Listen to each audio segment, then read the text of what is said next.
लोग आज क्या समझेंगे? वास्तविक गहराई तथा आभासी गहराई में क्या संबंध, जिसके बारे में हम लोग जानेंगे कि ये रियल में वास्तविक गहराई क्या होता है और आभासी गहराई क्या होता है। देखिए, वस्तु दो कंडीशन में हो सकता है, नहीं हो सकता है, या तो वस्तु विरल माध्यम में होगा या तो वस्तु सघन माध्यम में होगा। क्लियर है ना? या तो वस्तु कहाँ होगा? विरल माध्यम में, या तो वस्तु कहाँ होगा? सघन माध्यम में। काहे वहां बैठा है? आगे जगह है ना, है नहीं देखता है, बैकवर्ड में बैठता है। ठंडा है, 5-5 को बैठो, 10 को घुसो एक बैच में भर गई, ठंडी है ना। चलिए ध्यान दीजिएगा। तो हम क्या बोले कि वास्तविक और आभासी। वास्तविक का मतलब क्या हुआ? जहां पर कोई चीज जैसे नहीं बोलता है हाँ ये बात सही छो, मतलब की छो ये बात वास्तव में नहीं छे, तो समझिए दो कंडीशन हो गई कि एक वास्तविक और दूसरा आभासी। वास्तविक के मतलब है कोई भी वस्तु वास्तव में जहां स्थित है। क्लियर है? आभासी के मतलब है कि वो वस्तु वास्तव में है कहीं और स्थित, लेकिन ओकर रियल इमेज जो बने छे वो कहीं और बने छे। नहीं समझना? मतलब ऐसे देखो, कभी कभी आप लोग आंख को मतलब अलग क्वालिटी से देखिएगा ना, ऐसे करके देखिएगा मतलब अलग टाइप से, तो आपको एक आदमी के 2 शक्ल नजर आएगा। ऐसा कभी हुआ है? बताया ना? अब बताओ कि वो आदमी 2 हो गया तो आंख लगा, ऐसा नहीं ना हुआ। एक वास्तविक है, उसका इमेज क्या बन जाता है? काल्पनिक ना, उसका शेडो बन जाता है। शेडो मतलब नहीं समझता। जरा मतलब हमारे यहाँ छिए ने, हमरे रहते एना करके फोटो के एडिटिंग नहीं करे छे, ओना में शेडो नहीं दे साइड में, वही टाइप के तोरा आंख लगा झलकने लगेगा। तो मतलब समझना कि यहाँ पर 2 चीज हम पढ़ेंगे कि वास्तविक गहराई और आभासी गहराई रियल में होता क्या है। जब वस्तु चाहे विरल में हो या सघन में हो, तो वास्तव में जिस बिंदु पर स्थित होगा, जिस स्थान पर स्थित होगा, उस स्थान से दृष्टि की जो दूरी होगी, जहां से हम देख रहे हैं, आंख और उस वस्तु की वास्तव में जो दूरी होगा ना, वही हमारा क्या होगा? वास्तविक गहराई। जैसे एग्जांपल के तौर पर समझो, ये मार्कर है ना, ये मार्कर को हम यहाँ रखे हैं, तो हमारा आंख यहाँ से यहाँ देख रहा है, नहीं देख रहा है? यहाँ से यहाँ देख रहा है जी। अब ये आंख और यहाँ, ये तो रियल में जानते हैं कि मार्कर यहाँ है ना, है ये तो विरल में है, तब ऐसा होता है। अगर इसी को पानी में रख देंगे तो ये मार्कर रियल में यहाँ नजर आएगा, ठीक है ना, यहाँ नजर आएगा, लेकिन इसका इमेज आपको यहाँ पर नजर आएगा। मतलब नहीं समझे? तो देखो, ये हमारा वास्तविक हुआ, ये हमारा क्या हुआ? आभासी हुआ, नहीं हुआ। तो इस कंडीशन में 2 चीज, तो वास्तविक गहराई समझ गया कि अगर किसी सघन माध्यम में या विरल माध्यम में कोई वस्तु रखा हुआ है, तो हमारे दृष्टि रेखा और वस्तु के बीच की जो लंबाई होगा ना, वही हमारा क्या होगा? वास्तविक गहराई या आभासी गहराई। आभासी गहराई में तो वही होगा जहां वस्तु स्थित है, वहां से ना स्थित होकर के थोड़ा ऊपर या थोड़ा दूर नजर आवे, तो उसी को हम लोग क्या बोलते हैं? आभासी गहराई। क्लियर हो गया? कोई टेंशन नहीं? यहाँ तक तो समझ में आ गया सबको? कभी लाइफ में बोले वो करेगा? तो देखिए, तो वास्तविक गहराई और आभासी गहराई तब हुआ।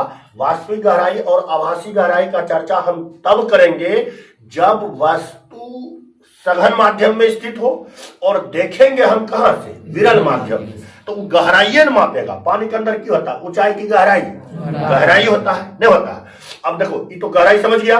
अब हम बात करेंगे ऊंचाई का, कि वास्तविक ऊंचाई और आभासी ऊंचाई क्या होता है। तो देखो, अगर वस्तु विरल माध्यम में हो, अगर हम उसको सघन माध्यम में देखेंगे ना, सघन माध्यम से, तो क्या होगा कि वस्तु है विरल माध्यम में, देख रहे हैं हम सघन माध्यम से। क्लियर है ना? तो वहां पर जो उसका दिखाई देगा, वस्तु का इमेज दिखाई देगा, वो आपका ऊंचाई के अनुदिश होगा, नहीं होगा? तो इसलिए वहां पर हम लोग चर्चा करते हैं किसका? ऊंचाई का। जब वस्तु कहाँ स्थित हो? विरल में, तो वहां चर्चा करेंगे ऊंचाई का। जब वस्तु सघन में हो तो चर्चा करेंगे किसका? गहराई का। क्लियर? कन्फर्म हो गए? तो यहां पर हम एक चीज कन्फर्म समझ लेते हैं, यदि कोई वस्तु सघन माध्यम में स्थित हो और उसको हम विरल माध्यम से देख रहे हैं, कहां से? विरल माध्यम से, तो वहां पर 2 घटना घटित होगा। समझना? तो वास्तविक गहराई, आभासी गहराई समझ गया ना? तो वस्तु अगर सघन माध्यम में है और उसको हम देख रहे हैं कहां से? विरल माध्यम से, तो जो मेरा वास्तविक गहराई होगा वो अधिक होगा किससे? आभासी गहराई से। याद देखो, कंफर्म यहाँ थ्योरी कर लो, भूलना नहीं कहीं लाइफ में। मैं क्या बोला? देखो समझिए, जब टांग पानी में घुसबे छे ने तो पानी में टांग घुसा देबे ना तो तोरा कुछ टांग गोर नजर तो लंबा नजर तो हल्का नहीं हाथ दमे ना तो बहुत बात लगते कि ऊपरे में छे, लेकिन हाथ तनिको ज्यादा जाए छे अंदर नहीं जाए छे। तो देखिए ध्यान समझिए कि तोर ई अनुभव है कि अतने दूर तक छे, लेकिन वहां जाए छे तो अतना दूर चल जाए छे, नहीं चल जाए छे। तो कौन है ई है वास्तविक गहराई कि ई है वास्तविक गहराई? ई है नहीं है कहीं ना कि अब हमें जोने छे कि अतने ऊंचाई में लगे छे कि आगू में छले धरलो टांग नहीं छे, टांग के पकड़े की कोशिश करे छे तो अतना वो चल जाए छे, नहीं चल जाए छे। तो एकर मतलब उसका वास्तविक गहराई कितना हुआ? इतना हुआ। आभासी गहराई इतने हम अनुमान लगाए थे, लेकिन हो गया इतना नहीं। तो अब समझ में आ गया क्लियर? तो अगर कोई वस्तु सघन माध्यम में स्थित हो, उसको हम देख लेंगे कहां से? विरल माध्यम से। तो वहां पर जो आपका वास्तविक गहराई होगा वो अधिक होगा किससे? आभासी गहराई से। क्लियर, कंफर्म, सबको समझ में आ गया? अब दूसरा कंडीशन में हम लोग आते हैं। पहला कंडीशन तो समझ गए। दूसरा कंडीशन में यदि कोई वस्तु विरल माध्यम में स्थित हो और उसको हम देख रहे हैं कहां से? सघन माध्यम से। ये सब मछली और इनके जरिए जो प्राणी है इसके साथ में ऐसा बहुत सारा नॉमरिकल आपको आएगा, वास्तविक गहराई आभासी गहराई से। तब देखेंगे जब डील करेंगे ना नॉमरिकल तो वहां समझेंगे कि ये सब का रियल में यूज कहां कहां होता है। समझ रहे हैं ना? और ध्यान देना, हम 100% बता रहे हैं। 10th लेवल अगर सही से पढ़ लिया ना, 12th में आपको एक चैप्टर ऑप्टिक्स पढ़ने का जरूरत कभी नहीं पड़ेगा। ये 100% कन्फर्म समझ लो। तो बताओ अगर 10th में आप लोग ये सब चीज पढ़ लिए हैं तो 12th में वहां जाएगा तो जरूरी है वो अध्याय पढ़ना है। बोलेगा हमरा दोसर फिजिक्स स्टार्ट करो, इलेक्ट्रोस्टैटिक्स करो, मॉडर्न फिजिक्स स्टार्ट करो, अगर वगैरह जो भी चैप्टर है सब स्टार्ट करो, हमको ऑप्टिक्स नहीं पढ़ना। क्यों? 10th में हम लोग पढ़ चुके हैं। अभी देखो 5-6 अध्याय भी बाकी है ऑप्टिक्स का, जिसको हम लोग बारीकी से पढ़ेंगे। समझ रहे हैं ना? तो ध्यान देना, बहुत इंपॉर्टेंट होता है ये सब चीज, इसको समझा करो थोड़ा। अपना एनसीईआरटी सब में जाएगा तो सबका चर्चा उतना किया हुआ नहीं रहता है, थोड़ा बहुत दे रहता है, ऐसे ऐसे होता है, बस हो गया खत्म है। तो एनसीईआरटी पढ़ेगा तो फायदा क्या? कोई भी बुक पढ़ो लेकिन थोड़ी पूरा कंट्रोल कर लिया करो। समझ रहे हैं ना? तो ध्यान समझ रहे हैं। तक क्लियर हो गया? तो हम क्या बोले, अगर कोई वस्तु कहाँ स्थित हो? विरल माध्यम में, उसको देखेंगे कहां से? सघन माध्यम से। तो देखो यहाँ इसको मान लेते हैं ई वस्तु यहाँ है, ठीक है ना?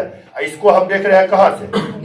सघन माध्यम से। अब वस्तु कहाँ है? विरल माध्यम। नीचे सघन माध्यम में कौन आ सकता है? जल नहीं आ सकता है। तो अब देखिए ये वस्तु यहाँ नहीं हो करके यहाँ नहीं हो रहेगा, ये रहेगा कहाँ? यहाँ रहेगा। तो देखो विरल माध्यम में अगर वस्तु यहाँ हमको नजर आया है तो ऊंचाई अधिक न हुआ जी? नहीं हुआ। अर्थात जब वस्तु विरल माध्यम में स्थित हो और उसको हम देखेंगे कहां से? सघन माध्यम से, तो उस समय वास्तविक ऊंचाई से अधिक होगा आभासी ऊंचाई। क्लियर हो गया? कंफर्म? समझ गए? हर एक बंदा समझ गया? किसी को कोई परेशानी नहीं, कोई दिक्कत नहीं ना? चलिए तब हम लोग आते हैं, अब देखते हैं कैसे कैसे होता है। चित्र देख रहे हैं, एक बार देख लो आराम से, ठीक है ना? कोई वस्तु कहां स्थित है? सघन माध्यम में, ठीक है? उसको हम कहां से देखेंगे? विरल माध्यम से देखेंगे। तो जब देखो वस्तु को यदि हम देख रहे हैं तो वस्तु भी हमको देख रहा है, नहीं देख रहा है? ऐसा नहीं है ना? अब मान के चलो हम इधर खड़ा है ना, तो हम तो आप लोग को देख रहे हैं, बोर्ड को देख रहे हैं। तो जब बोर्ड हमको लेकिन देख रहा है, हम बोर्ड को नहीं देख रहे हैं। जब हम ऐसे घूरेंगे तो दोनों को देखेंगे ना, कोई दिक्कत है ना? तो ध्यान से देखना। तो यहाँ पर वही पॉइंट आता है कि वस्तु कहाँ स्थित है? सघन माध्यम में। देख कहां से रहे हैं? विरल माध्यम। कहां देख रहे हैं? विरल माध्यम। क्लियर है ना? विरल माध्यम आप इसको मान सकते हैं। कोई दिक्कत? देख लीजिए एक झलक फिगर पहले देख लो, किसी को दिक्कत है तो बोल दो ना।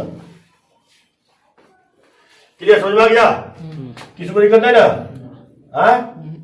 चलिए तब तो कोई परेशानी नहीं। देख कहां से रहे हैं? सघन माध्यम। तो देखिए विरल माध्यम, सॉरी। तो देखिए यहाँ क्या है? वस्तु यहाँ है ना? लेकिन रियल में वस्तु यहाँ है। इसका इमेज कहाँ बन रहा है? आई पर। कहाँ बन रहा है? आई पर। देखिए ये हमारा इमेज बन रहा है, ठीक है ना? अब वस्तु है कहाँ? विरल माध्यम। इस सघन माध्यम में स्थित है ओ पर, लेकिन इसका इमेज कहाँ बन रहा है? आई पर बन रहा है ना? तो देखिए यहाँ ई गहराई तो अधिक हुआ, ए ओ हमारा क्या होगा? ध्यान से समझिएगा थोड़ा, ठीक है? कोई दिक्कत है ना? चलिए ध्यान समझिएगा। देखो ए ओ जो हमारा होगा वो क्या होगा? वास्तविक गहराई। क्या होगा? वास्तविक गहराई होगा ना जी? गहराई।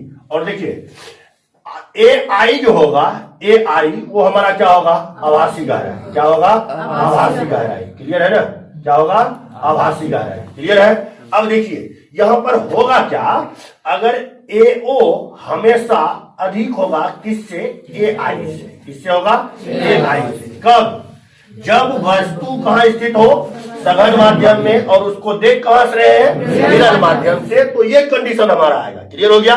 तो अभी जो हम लोग पढ़ेंगे फर्स्ट पॉइंट में, वो हम पढ़ेंगे, यदि देखिए यहां लिखा गया है वास्तविक तथा आभासी गहराई में संबंध। इंग्लिश में लिखा गया है, कोई दिक्कत नहीं। इंग्लिश में हम लोग उतना केयर नहीं करते क्योंकि बिहार बोर्ड है ना, सीबीएसई बोर्ड नहीं है ना, छाव छी छूम छा करेंगे, यहाँ बिहार बोर्ड है ना, तो यहाँ तो सब कुछ हिंदी में समझना पड़ता है। चलिए ध्यान समझिएगा।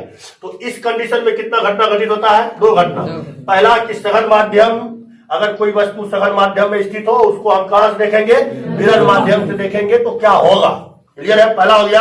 अब दूसरा कहता है यदि वस्तु विरल माध्यम में हो और उसको हम कहां से देखेंगे, सघन माध्यम से देखेंगे, तो क्या कंडीशन हो सकता है। क्लियर है। तो मैं पहला जो डील कर रहा हूं वो क्या कर रहा हूं, वस्तु कहां स्थित है, सघन माध्यम। देख लिए झलक, इसको मिटाएंगे, देख लो एक बार बढ़िया से। कोई दिक्कत है तो, कोई टेंशन हो तो देख लेना।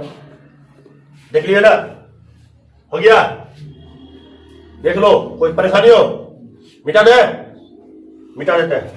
चलिए इस सेकंड को फिर मिटाते हैं, बाकी को समझा देते हैं। चलिए अब देखिएगा ध्यान से, ये क्या है, सघन माध्यम में, सघन माध्यम की वस्तु को कहां से देख रहे हैं, विरल माध्यम से। तो इसके लिए मैंने लिखना कैसे है, ध्यान से देखना। आपको क्वेश्चन यदि पूछेगा तो पूछेगा यदि किसी वस्तु को सघन माध्यम में रखा जाए और उसे विरल माध्यम से देखा जाए तो उस समय वास्तविक गहराई आभास व्यक्त गहराई से अधिक होता है, इसका व्यंजक प्राप्त करें।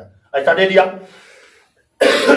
तो ध्यान से देखिएगा, हमको पहले, ये तो क्वेश्चन है हमारा है जी, तो यहां पर हम लिख लेंगे सघन माध्यम की वस्तु को विरल माध्यम से देखने पर। अपना लिख सकते हैं ना, अंडरलाइन कर लेंगे। क्लियर हो गया। अब देखिए आप जैसे लिखना वो आपकी मर्जी, हमें समझा रहे हैं, समझ लो कैसे लिखना है। लिखना है तो आपको अपनी है मर्जी से ना, हमारे मर्जी से नहीं लिखेगा जी, हम तो सिर्फ समझाएंगे ना, पढ़ाएंगे नहीं है ना। तो चलिए क्लियर हो गया। तो देखिए, तो यहाँ क्या लिखे हम, चित्र अनुसार। क्या लिखे, चित्र अनुसार। चित्र देख रहे हैं, उसी के अनुसार जो भी चीज हम लिखे हैं उसको लिख रहे हैं। क्लियर है ना। तो चित्र अनुसार हम क्या चलते हैं कि सघन माध्यम में एक वस्तु ओ स्थित है। देख लीजिए ओ स्थित है कहां पर, सघन माध्यम में। यहां तक लैंग्वेज समझ में आया। अब वस्तु को हम कहां से देख रहे हैं, विरल माध्यम अर्थात हवा से उसको हम देख रहे हैं। तो वही भाषा मैंने लिखा कि वस्तु को हवा से देखी जाती है। क्लियर हो गया। अब देखिए अगला कहता है कि वस्तु से निकलने वाली किरण का एक्स डैश सतह पर लंबवत, मतलब समझ रहे हैं ना क्या होता है। देखिए वस्तु से निकलने वाली किरणों का एक्स डैश सतह से अपवर्तन होगा। तो सही है ना जी, वस्तु से जो किरण निकलेगा उसका एक्स और एच डैश सतह पर नहीं ना अपवर्तन होगा, नहीं होगा, कोई दिक्कत नहीं ना। यहां तक लगे समझ में आ गया।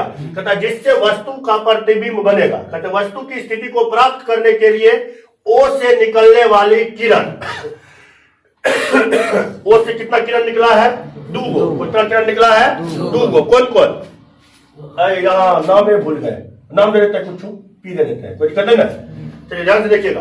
तो यहाँ पर आपका किरण क्या है, दो किरण हम लेते हैं। ए वो कौन, ओ ए, और दूसरा किरण कौन, ओपी। देख रहे हैं, लिए है ना, दो किरण लेते हैं, ओ ए और ओपी लेते हैं। क्लियर है। देखिए कहता ओ ए किरण एक्स डैश पर लंबवत आपतित होती है, तो लंबवत आपतित होती है जी, कोई दिक्कत है ना। अब देखिए उसके बाद हम क्या लिखे हैं, अतः किरण अपने ही दिशा के सीधे निर्गत हो जाएगा। जिधर उसका दिशा है उधर और क्या हो जाएगा, निर्गत। निर्गत मतलब समझते हैं ना, उसी और निकल जाएगा वो। क्लियर है ना। तो देखिए उसके बाद यहाँ पर लिखा गया ओपी किरण बिंदु पी पर सघन से विरल माध्यम में प्रवेश करती है। ओपी से देखिए ओपी से बिंदु पी सघन से विरल में क्या होता है, सघन से विरल में प्रवेश करते हैं। मतलब सघन से निकला किधर चला गया, विरल में। तो यहाँ तक किसी को कोई परेशानी नहीं ना, हाँ समझ में आ रहा है ना, कोई दिक्कत नहीं ना। देखिए इसका भी नाम रख दीजिएगा थोड़ा, क्या पी क्यू आर सब, तो यहाँ आर दे दो, हमरे नाम की राशि दे दो, कोई दिक्कत है ना। चलिए देखिए तो यहाँ जो लिखे हैं उसी के अनुसार वहां दे दिए, कोई दिक्कत है ना, कोई टेंशन। तो देखिए आर की दिशा में क्या होता है, निकल जाता है। कहता विलंब से दूर मुड़ेगा। तो सघन से जब किरण विरल में जाएगा तो विलंब से दूर भागेगा कि नहीं भागेगा, हाँ? भागेगा ना। सघन से विरल, विरल से सघन तो विलंब क्यों, और सघन से यदि विरल में जा रहा है तो विलंब से क्या होगा, दूर भागेगा। तो वही मैं भाषा लिखा हूं यहाँ, कोई दिक्कत। अब देखिए यहाँ पर क्या लिखे, किरण पी आर को पीछे बढ़ाने पर, पी आर देख रहे हैं, कहा पी आर, पी आर यही है ना, पीछे बढ़ाए नीचे, क्लियर है ना। पीछे का मतलब कौन चीज, यहाँ देख लो, पी आर को पीछे बढ़ाने पर यह ओ ए से बिंदु आई पर मिलता है, ओ ए से बिंदु आई पर। पी आर जो किरण है इसको हम पीछे किए इस टाइप से किए ना, तो ये कहाँ मिला, आई बिंदु पर। देख लीजिए यहाँ पर इस किरण को, पी आर किरण को हम थोड़ा पीछे किए तो ये कहाँ मिला, आई पर। कोई दिक्कत नहीं है, सबको यहाँ तक समझ में आ गया ना।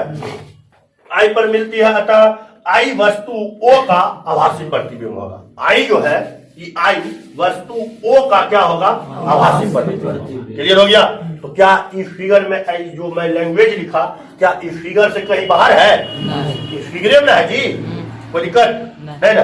अब इसको आप शॉर्ट कर सकते हैं, लॉन्ग कर सकते हैं, आपका जैसा मर्जी हो वैसा लिख सकते हैं। क्लियर है ना।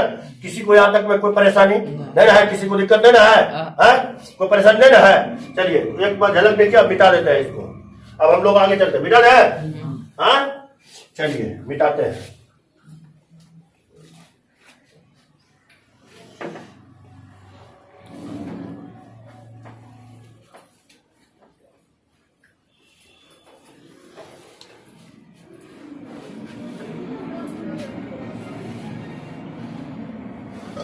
चलिए अब हम लोग कुछ लिखते हैं, क्या लिखेंगे यहाँ चित्रानुसार में, वास्तविक, यहां लिख देंगे थोड़ा सा, चित्र से, क्या लिखेंगे,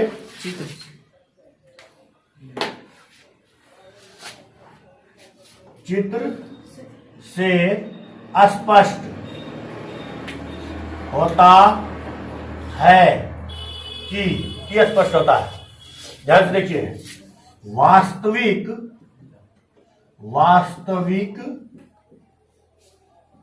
गहराई क्या है, वास्तविक गहराई बराबर ए ओ या ओ ए न जी, क्लियर है ना।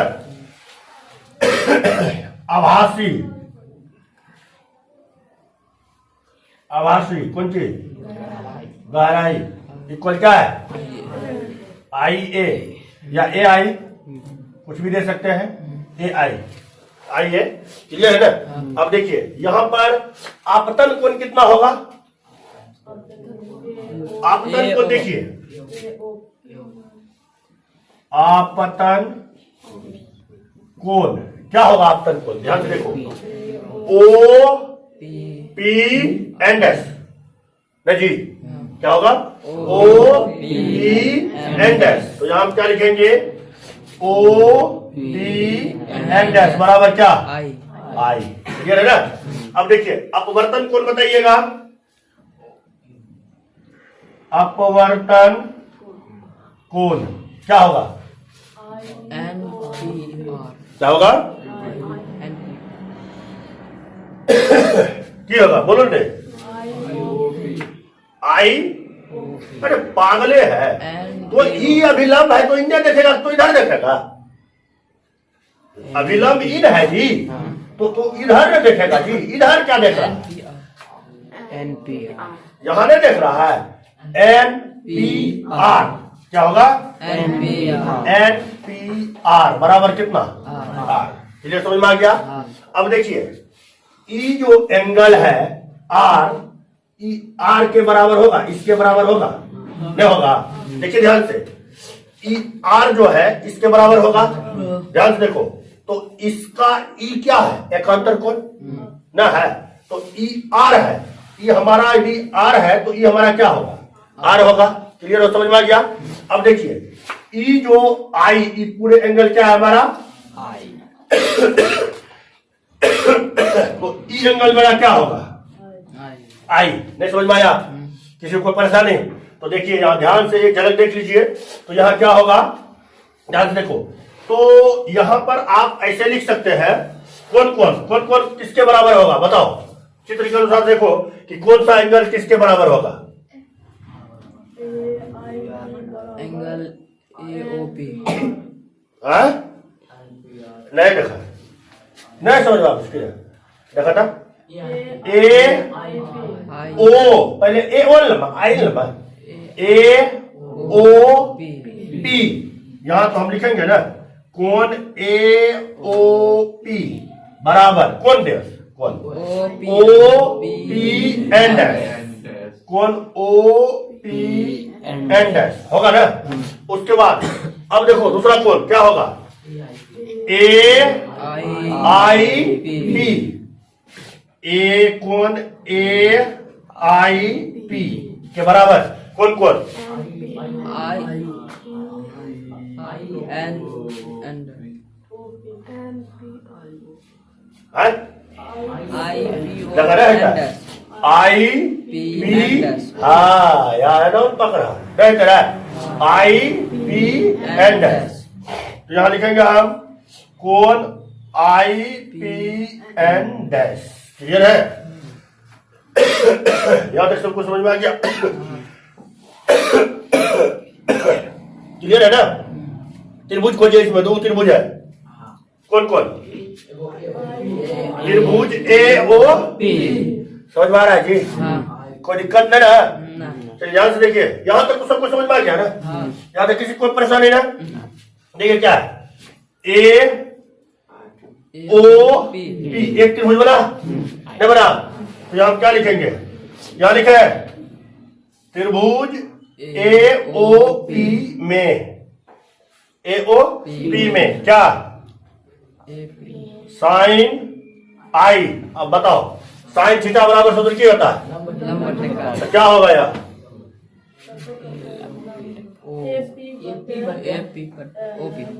हाँ A P नहीं होगा देखा ई है नहीं ई कौन के चर्चा करे थे ना तो की होता है A P बटे एपी हाँ ध्यान से जोर से बोलिएगा एपी है बता O P क्यों भाई ई कौन ची है लंब आई कौन ची होगा पर ई कौन बोल रहा है ई कौन के चर्चा कर रहा है ना ई कौन के ई न होगा लंब नहीं होगा ई कौन के चर्चा कर रहा है तो एपी न होगा लंब तो एपी लिखे ये हमारा क्या हो जाएगा आधार क्योंकि ये इस कोण का संलग्न भुजा है क्लियर है ना कोई दिक्कत नहीं ना। तो यहाँ तक समझ में आ गया किसी को कोई परेशानी है तो देख लो एक बार यहाँ तक देख लीजिए किसी को कोई दिक्कत नहीं ना कोई दिक्कत है। आप दूसरा देखिए दूसरा खोजिए ये वो त्रिभुज और कौन ए आई कहाँ है भाई यहाँ न देखा ए आई पी मिला तो यहाँ फिर क्या लिखेंगे त्रिभुज ए आई पी में लिखेंगे ना क्या होगा cos R sine R sine R बराबर कोई सनेल के नियम नहीं जानता है तो सनेल के नियम में कोस कहा था देखिए तो साइन आर हुआ ना तो साइन आर के बराबर क्या होगा A P ए पी बटा P I I P I P का ना P I पी आई ना वही वह है ना P I I P clear ना चले हाँ यहाँ तक समझ में आ गया सबको किसी को कोई परेशानी। अब देखिए यहाँ तक समझ गए ना अब देखना ध्यान से थोड़ा सा अब हम क्या लिखेंगे स्नेल के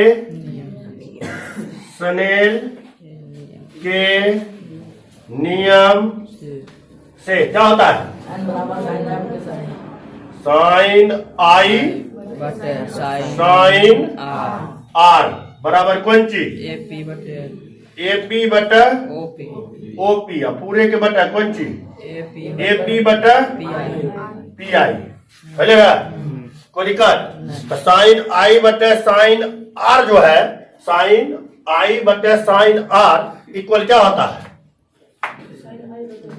म्यू नहीं हुए चले तो यहाँ दो चीज ले चाहे एगो ए ले चाहे एगो डब्ल्यू ले चले तो सापेक्ष याद आया कुछ पीछे बता चुके हैं आप वर्तमान नहीं बताए पीछे किसी को दिक्कत है ना हाँ आगे चले चलिए तो यहाँ क्या होगा काटिए कटता है ना हाँ ई से ई कट गया O P क्या आया O P बटे P I साइन आई बटे बटे साइन आर बराबर कौन चीज O P बटे एक सेकंड रुक जाना म्यू लिख सकता हूं ना इसको। एक सेकंड एक सेकंड एक सेकंड एक सेकंड एक सेकंड एक सेकंड एक सेकंड, ओ बेकार में रहती, वही रहता तो वो ठीक रहता।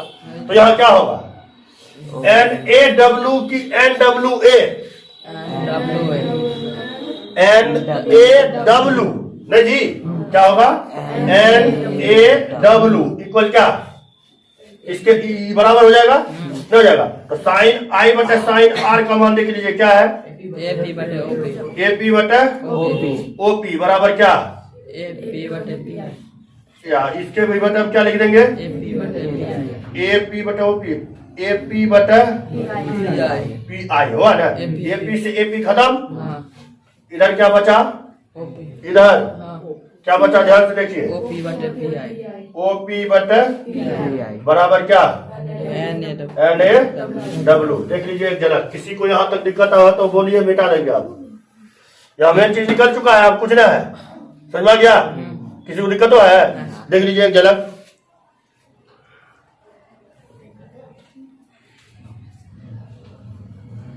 गलती तो नहीं कटा जी, तेरे पगला हुआ ई ऊपर न जाएगा, तो यहाँ PI न होगा, PI बटन होगा कोई चीज, PO नहीं समझा कि ये देखा ना, तो ध्यान नहीं रहता है। NaW बराबर ई से ही कटा जी, ई ऊपर जाएगा ना, तो क्या होगा PI बटन OP, ई न होगा। चलिए क्लियर हो गया, देख लीजिए किसी को कोई दिक्कत है, कोई दिक्कत है ना।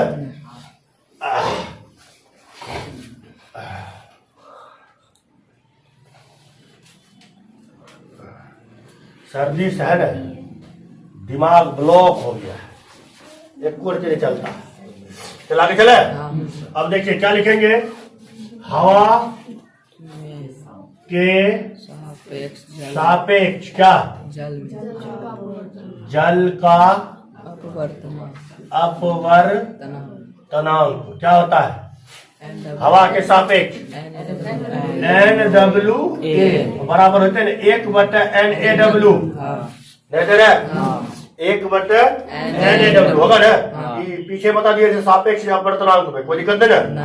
चलिए तो NWA बराबर 1/, क्या है, PI बटा PO या OP, तो NWA इक्वल PO ऊपर जाएगा, OP नीचे हम क्या आएगा, PI। क्लियर है ना।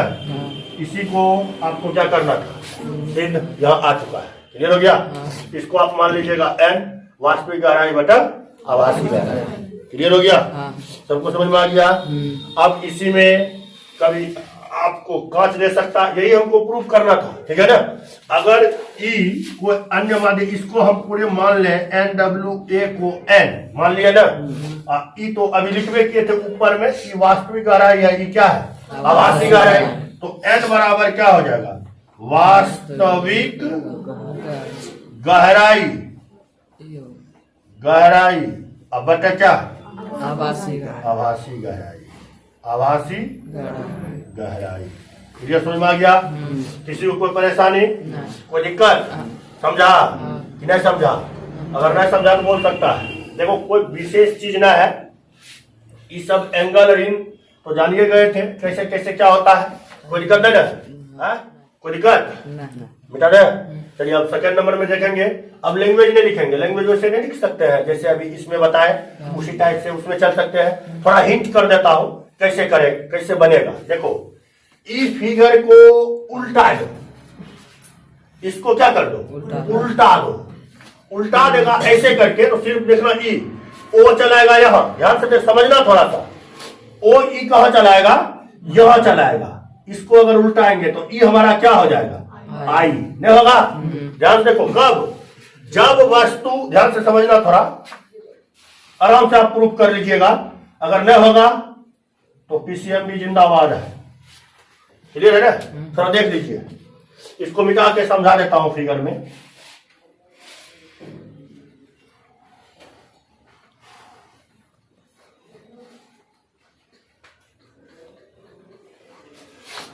चलिए देखिए अभी की करना। अब ये तो हो गया प्रूफ, नहीं हो गया जी। अब सेकंड कंडीशन में हमको क्या देखना है कि वस्तु कहाँ है, वस्तु विरल माध्यम में क्या लिखेंगे? विरल विरल माध्यम में स्थित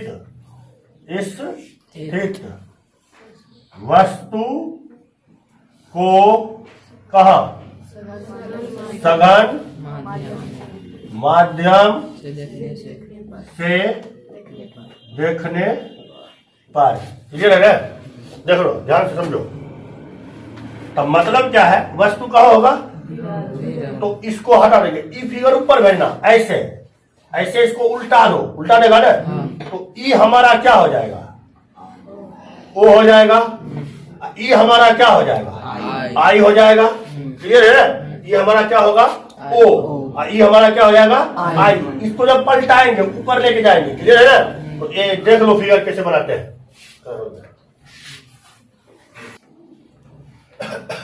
चलिए देखिए, अभी जो मैं पढ़ा था जस्ट वही फिगर का क्या है? उल्टा। उल्टा दिए, उल्टा दिए। वस्तु कहाँ है? ओ पर, लेकिन दिख कहाँ रहा है?